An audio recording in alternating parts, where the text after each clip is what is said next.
Now who would think your two favorite things could go together, macaroni and cheese and a cheeseburger? But it truly does work.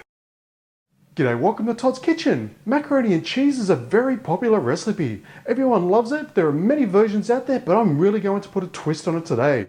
I'm going to combine two things, mac and cheese and cheeseburger. So join me today as I make my version of a cheeseburger mac and cheese. And don't forget to check out toddskitchen.com for my new mug range. Okay, so I have a pot on the stove and I have this on a medium to high heat. So we're going to start by browning our onions and our ground beef. So into the pot, I'm just going to place in just a chopped up onion.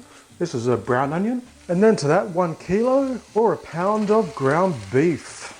And basically just keep on mixing it up, breaking it up, just until the onions and the meat have browned all the way through.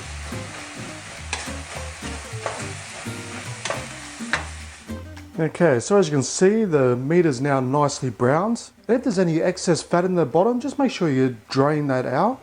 Okay, so now that it's all done, next we're going to add in 2 cups of milk, full cream, lights, it's really up to you. And I've just reduced it down to a medium heat. Then I'm going to add 1 cup of chicken stock or chicken broth. Then 1.5 cups of our macaroni pasta. Now this is uncooked, of course. So it's all in one pot, so you don't have to use multiple pots.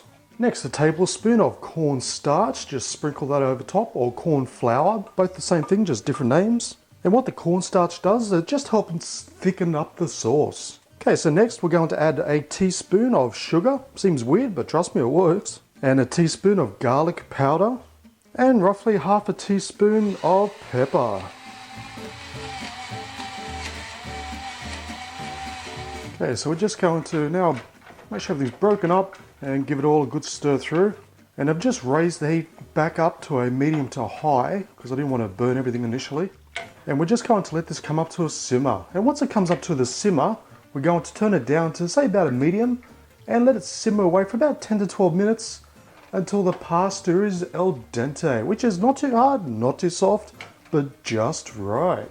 But make sure you give it a good stir. That way you make sure you get all that cornstarch mixed through, but you also get the extra garlic, sugar, and pepper all mixed in, just so the meat soaks up all those lovely flavors, and also the pasta soaks up everything as well.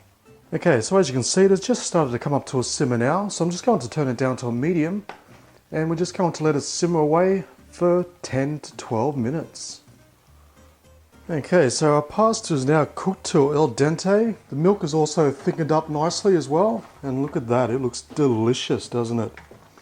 So we're just going to turn the heat off completely.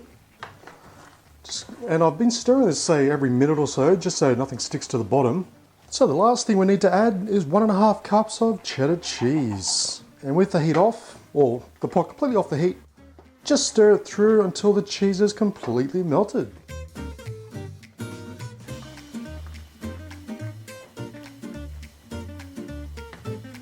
And once the cheese is completely melted through, it's ready to serve. And there we have it, a very delicious, very creamy, very meaty mac and cheese cheeseburger. Now obviously, if you want to put it between a bun to make it into a cheeseburger, that's up to you. You got the flavors of the macaroni and cheese mixed in with the flavors of a cheeseburger, and it just works so well. You can add some ketchup onto it if you like, but honestly I think it's perfect the way it is. And of course you can add some salt as well, I choose not to. But either way, I guarantee when you try this, it's going to taste simply delish.